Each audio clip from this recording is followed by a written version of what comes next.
Ayun mga lods, yung request ng ating mga kalods na ipakita yung mga, siguro hindi ko natatawaging rare, mga kakaiba na lang yan, para iwas ano tayo. Yan, yung kano kasi mahirap puliin mga lods. Mga medyo maamo kaya na taklot ko. Pero yung iba hindi ko mahuli mga lods. Ayan, at ito ngayon pakikita natin yung mga sinasabi nating mga mutation na na-produce natin sa ating ibunan mga lods. Let it bang, bang.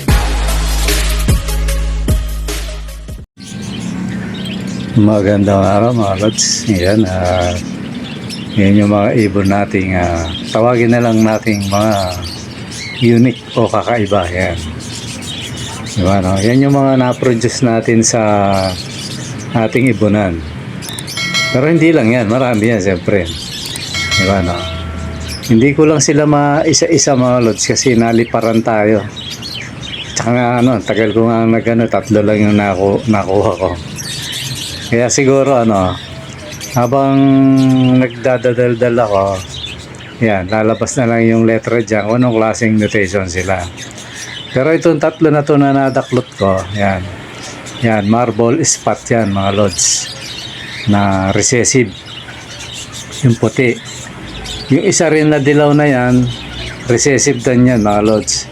Ano rin yan, kakaiba rin yan kasi sa may bandang buntot niya, kung nakikita nyo, may pagka-green. Tapos sa may balikat niya, meron din bilog na spot. Hindi na siya masyadong dyan kasi maliwanag dahil inabas ko. Tapos yung isa, kilala nyo na yun, yung outsider, di ba, no? Yan, tatlo lang yan sa mga ibon natin na siguro masasabi ko na kumbaga sa mga ibunan, mga lods, hindi lahat ng ibunan may ganyan. Di ba, no? Kasi yan totally nabibilang sila sa mga unique na ibon. Pero bagamat yan, para sa akin, mga rare yung mga yan. Siguro sabihin ko na lang, kakaibang ibon. Yan. Habang nagdadaldal ako, lumalabas yung kung anong mutation sila. So, kasi ito, ni-request ng mga kalods natin na yun, ilan ba yung nag-request na ipakita daw yung mga mutation. Tapos yung isa, Lord, sabi niya i-vlog mo naman yung mo, bang pagkasabi. Basta yan, yung tinutukoy niya, yung outsider. Yan, yung tatlo na yata sila na nagsabi. Ayun, natin, ginrun na natin mga lods. Kasi yan, siyempre subscriber na natin, mga lods natin. Ito yung mga lods pinapauna ko sa ibunan ko. Nung nag-umpisa kasi ako, hindi ako marunong sa mutation. Kaya alam ko yung mga sinaunang ibon ko, may mga lumabas na rare doon. Diba, no? Although, nabanggit ko tuloy rare. Kakaiba, mga ganon. Yan, siyempre, hindi pa tayo marunong. Kaya, yun, na-i-out natin. Mura nga bigay ko dati. Kasi baguhan lang tayo natutuwa na ako. Hanggang ngayon naman, mababa pa rin ibon natin. Natutuwa lang kasi ako, nakakapag-out ako. Yun lang yan mga lods. So marami, alam ko marami. Tapos may nakawala pa nga maganda Sabi ka solid Yung may 50 na hindi ko lang kung sinadya o So yun, awa ng Diyos, naman. Sa katagalan, maraming ibon na lumabas, na marami na ako na-out na mga kakaibang ibon. Pag na-ispatan ng kalods natin, dahil na yung nag-abroad, yung seaman, hindi na nga nagpaparamdam yung kalods natin Baka busy sa trabaho, nasa barko sila Ayun, yun? Pag nakita niya, binibilugan niya. Ito, naman, dahil may kahawig naman yon, binibigay ko na. Sabi ko, sige, tag-isa tayo dyan. Tapos may ibibilugan naman, tag-isa tayo dyan. Totally nakarami yun. Kaya siya, nakakatiyak ako, Dahil alam ko pinaalagaan niya sa kapitbahay niya eh. Nakakatiyak ako dadami yung mga rare din niya ron o kakaibang ibon. Kasi marami siyang nakuha sa akin na ano. Although ano naman, maganda naman yung presyo ng ibon sa kanya. Hindi naman ako talo sa kalods natin na yon. Tapos sinasagot niya pa yung ano, yung rider. Although siyempre dinadagdagan ko rin yung rider. Diba, no? Ganun yung ano, nangyayari doon. Tapos binibigay niya pa ng tip yung rider. Kaya, tuwan-tuwa rin ako. Tapos, ano pa yun, tapat pa mag-December, pati ako binibigyan niya, no? Yung regalo, gano'n. So, yun. Ngayon, yung mga ibon natin, di ba, kung naaalala niyo, nung nakarang araw, nag-out tayo ng marami. 31 pieces. Although, ano yun, hindi naman kataasan ang presyo ng mga lods. Diba, no? Kasi sobrang dami na, tsaka busy ako mga lods. Ngayon, nagano lang ako. Medyo nagpahinga lang ako konti, pero raratsyada na naman ako bukas. Hanggang doon, sa tuloy-tuloy na naman akong gagawa mga lods. Pero hanggang gawa lang mga lods. Alam nyo na yun, yung ginagawa ko. Hindi ko na kailangan ikwento pa rito. So, busy tayo, kaya minsan, makapag-video lang ako kahit medyo ano, nakikita ko hindi maganda yung pitik ng camera. Kaya kanina ang ginawa ko mga lods, ano, tinanggal ko yung lona kasi makapal yun eh. Kaya sabi ko tanggalin ko kaya to. Ayun, no, tinanggal ko naman, parang gumanda yung pektos ng video. Doon sa isang kulungan na. Pero doon sa isang kulungan, hindi pa rin. Kaya gagawan ko pa rin ng paraan yun. Pag nabakante na naman ako, ano yan, kakalikutin ko na naman yun. Kanina nagtakip-takip na naman ako, parang barong-barong na yung ano natin. Pero okay lang sa akin yun. Ang importante naman sa akin, hindi mabasa yung mga alaga natin. Ayan. Yun lang naman yun. Kasi kahit gusto mo yung pagandahin to, ano hindi pwede kasi nasa taas ako ng bubong. Dalangin ko lang sana pag tagbagyo hindi pa rin.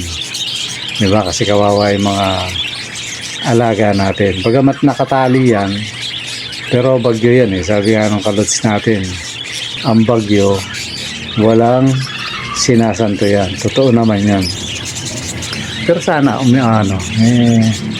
umiwas-iwas siya doon sa ano natin. Para hindi naman kawawa yung mga alaga natin.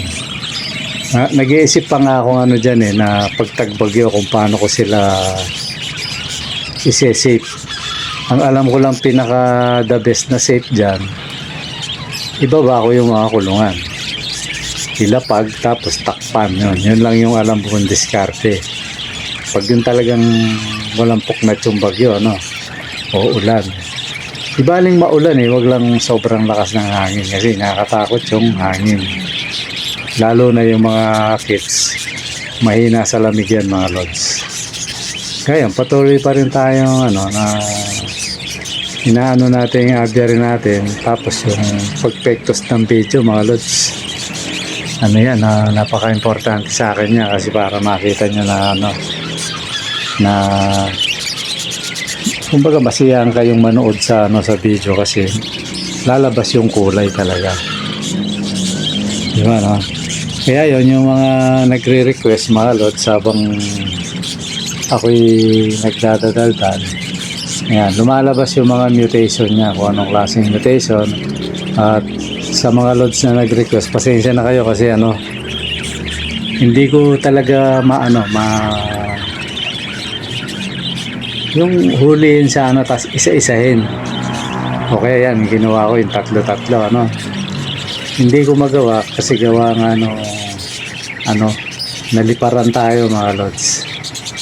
Ano pa man din lumipad, Lutino. Yan, medyo nakasiwang paglipad niya doon talaga yung diretso. Sabi ko, sayang. Kaya parang medyo natulala ako ng konti. Kaya nga, nag-isip ako, sabi ko, hindi ko na, baka mami, makawala pa uli. So, pasensya na kayo mga lods, hindi ko kayo mapagbigyan ng todo.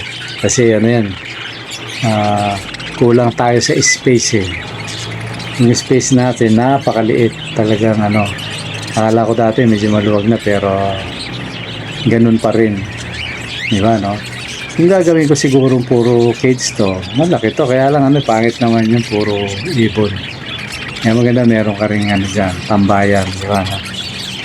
So yun, so ngayon banggitin ko lang yung mga banggitin ko na lang yung mga ibon na meron ako dyan. Una-una meron akong opaline green, di ba? Opaline green, blue, yan. Diba, no? Tapos meron din ako lacewing. Bagamat yung talagang original na lacewing dapat both side parents, pero ito pa lang, siguro masasabi ko lang na hindi pa sila ganap na talagang sagad na lacewing kasi pa lang kalahati kaya may at least lacewing siya na black eye, di ba? Kasi lacewing minsan red eye na yan so yan, may lacewing tayo, may spangle tayo, di ba, no? Tapos hindi lang basta spangle, meron tayong spangle dominant pied. Yan.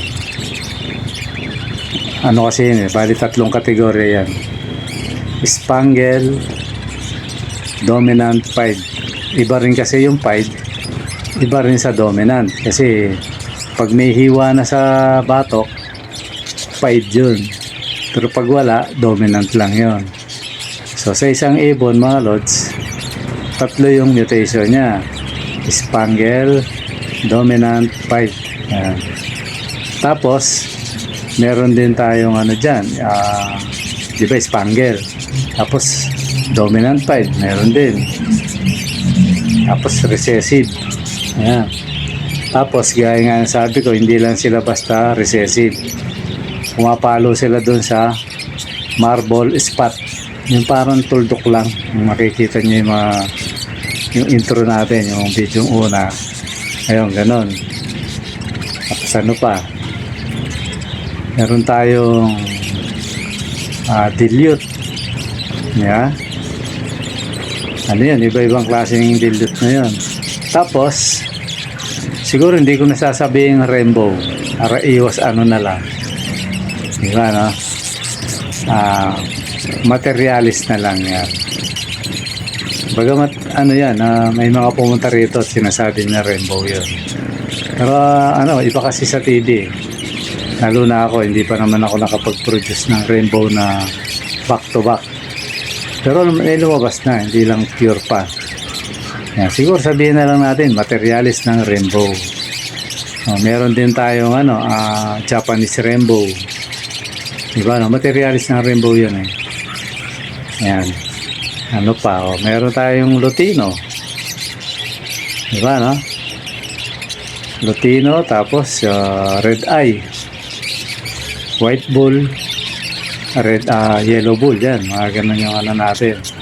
Tapos meron rin yung mga recessive natin, iba-ibang klase yun. Meron puti, meron dilaw, yan, marami yun. Pati yung dominant, ganun din.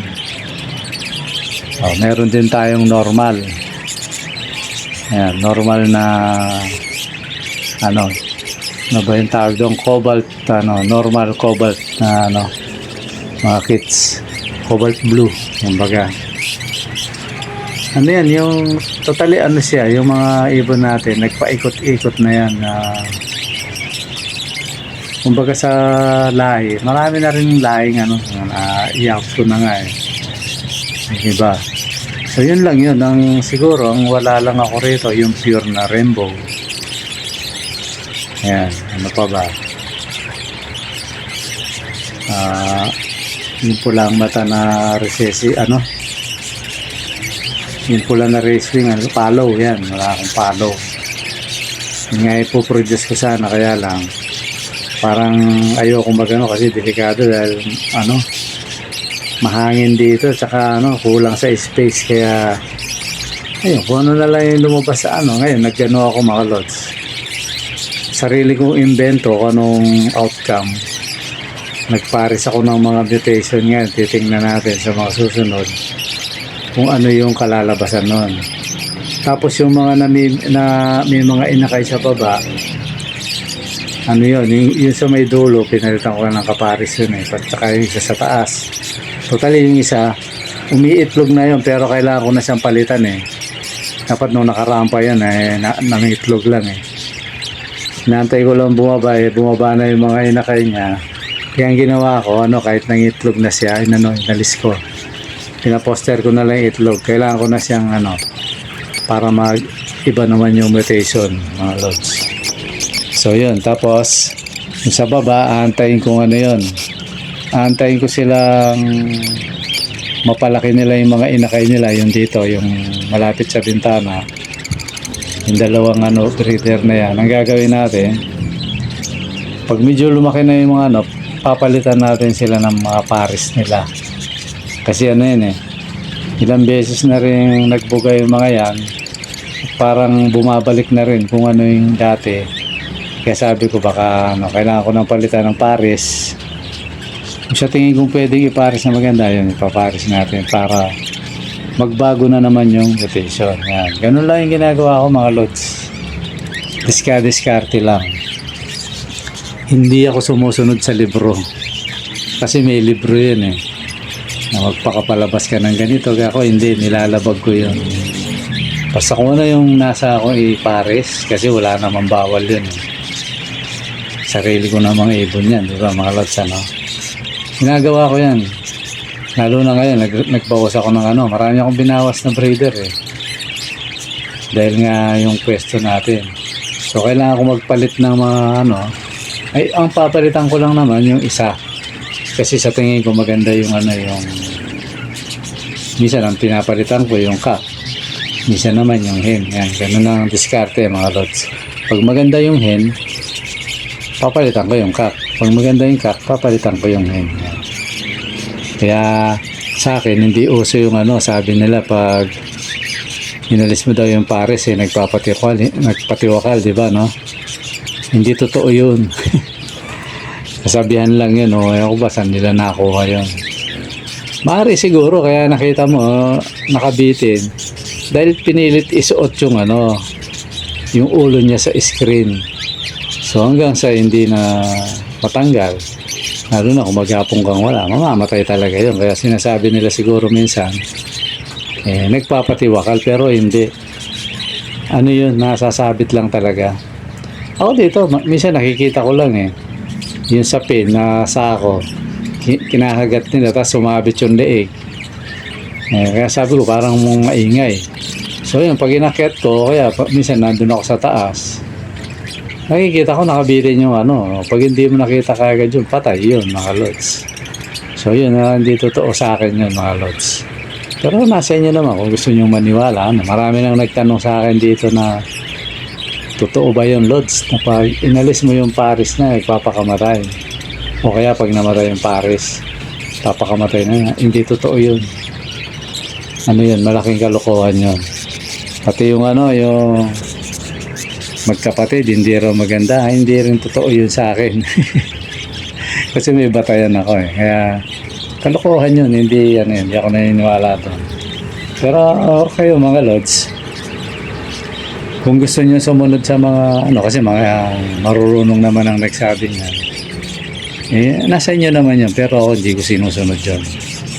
Kaya kita nyo yung mga labas ng mga ibon ko magaganda kasi hindi ako sumusunod dun sa sinasabi nila. Nakalibro kasi yan Hindi naman kasi lahat ng nasulat sa libro totoo. Yan mga lods, hindi totoo yun. Kasi sa Pilipinas nga mga nasulat na libro na kasaysayan maraming hindi totoo. Yan, alam ng mga matatandang yan. At patuloy na yan, nasusulat lalo na ngayon.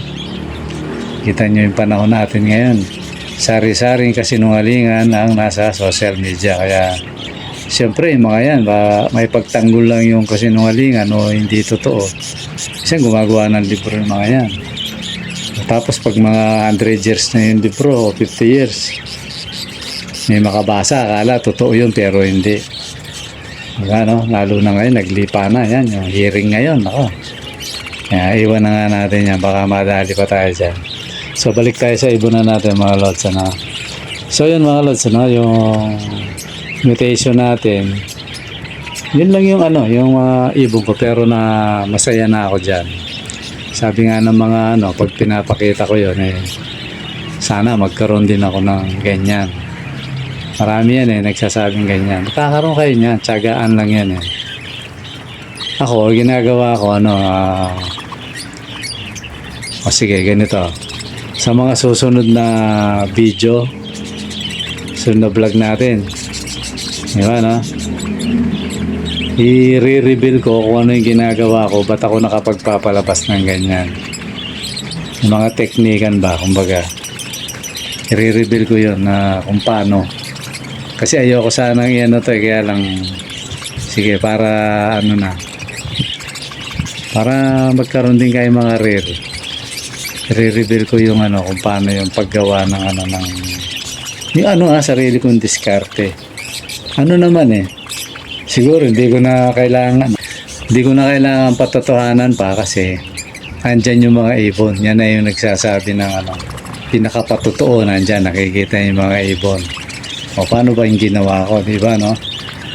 Bakit nakapagpalabas ako ng marble spot, tapos dilaw, di ba, no? Tapos may spot din, talagang malinis, tapos may spot lang. Yun nga, nakakatuwa, talagang nasa balikat lang mga lods no, isang araw kukunin ko yun, tapos ibababa ko, papakita ko sa inyo yung ano, yung angle ng ibon, bakit may ganun, di ba, no? Ano mga teknika na ginagawa ko, tapos bakit patong-patong. Well, to, marami namang merong ganun, ano, bakit nakapagpalabas ako ng ano ba tawag doon, spangle na dominant na 5 pa. Di ba, no? Totally, nung binabanggit ko to, hindi ko naman inaaring ako lang ang ano, hindi ko kinekle. Pero kasi ako nanonood din sa mga ibang vlog nung binabanggit ko yun, mga sumunod, meron na rin nagsabi na ganun kagaya na sinasabi ko yan, kagaya ng spangle dominant 5. Ano, naaringgan ko na rin. So, ibig sabihin, hindi ko naman sinasabing nanood siya sa akin, ano. Pero tama yung mutation na yun. Tapos, nung bandang uli, sila na rin. Ganun na rin ang sinasabi. So, ibig sabihin, nasa linyada tayo, mga diba, no? Ganun lang sa pag-ibon. Ngayon, kung ako man ang nauna o sila, ang importante sa akin, nakapag-produce ako ng ganun. Diba, no? Totally, ano na nga parang sawa na yung mata ko nga dun sa spangle dominant 5. Buwabalik na naman ako dun sa ano alam mo yung malinis siya tapos may tuldok lang. Ayan, gusto ko na naman yun. Tapos yung mga dominant lang, minsan sa ulo lang meron, gano'n. Sa katawan wala. Ayan, parang gusto ko na naman. Ang gusto ko nga ipalabas na hindi ko makaya-kaya mga lods, yung ano, although malay makachamba ako. Yung ano niya, yung kulay niya, merong blue, tapos may dilaw na dilaw. Yung solid na blue, tapos dilaw na dilaw. Tapos puti. Diba, no? Kasi meron ako dito, green, tsaka dilaw, itim. Yan. Pero yung blue, makikita mo talaga yung blue, tapos yung dilaw, talaga solid na dilaw. Tapos puti, yan, wala pa ako niyan. Meron ako crimino, yan. May blue siya, may puti, crimino. Yung pagkakulay niya, crimino. Kumbaga, kung yung ID ko yun, yung sarili kong kategorya, yung ano ko, crimino, dominant 5. Yan, kasi cream siya No, hindi yan yun. Gusto ko yung dilaw talaga. Dilaw, puti, blue. Yan. Gusto ko magkaroon nun na kaya lang ano, medyo mahirap siya. Medyo mahirap siyang gawin. Kaya ganun lang ang pektusa. Kaya sa mga susunod mga lots, ano, abangan nyo kung paano kung paano yung ginagawa ko sa mga ibon ako. Ba't ako nakapagpapalabas ng mga ganyang kulay tsaka mga ganyang mutation. Yan. Bagamat ano may libro na yung parakeets, pero ano ewan ko kung paano diskarte na, pero ako ano magawa ko sariling diskarte. Yun nga ang ano yung pinaproject ko, hindi ko na magawa-gawa kasi nga kulang tayo sa space. Kasi kung ipapares mo isa lang, matagal yun. At least pag nag-project ka, 3 pares. Di ba? Ganun dapat. 3, 4. Titingnan mo yung mga outcome nun. Kaso wala tayong space. Siguro magagawa ko na lang yan sa talaga. Kung kalooban ng Diyos na makauwi ako ng Pampanga, yun dun, maluwag yun mga lods. Dyan sa bubong, ang ano ko, ilang square meter lang yan. Ano lang yata, yung mismong kulungan ha, para 8 meters lang, square. O wala pa. Diba no, baka mga 6 square meter lang yan. O mga 7, gano'n. Sa probinsya, kahit gumawa ako ng 30 square meter, sa ibon lang pwede mga lods. Malaki-laki yun, 30. Talagang yung lipad ng ibon do, kung gagawa ka ng aviary mo, yung colony cage o ano, magandang lipad. Kaya lang, wala pa tayo ron mga lods. Sana loobin ng Diyos na ano, bago magsiputi ang buhok natin makaano tayo. Tsaka ano lang naman to, libangan lang natin pa mga lods. Kaya mga lods, abangan nyo yung ano, yung kung paano yung ginagawa ko, kung bakit ako nakapagpapalabas ng ganun. Ng mga unique ba na ibon, di ba no? Yan. Yan ang inyong abangan mga lods sa susunod na vlog natin. Okay mga lods, siguro ganito muna at maraming salamat sa panonood. Bye bye.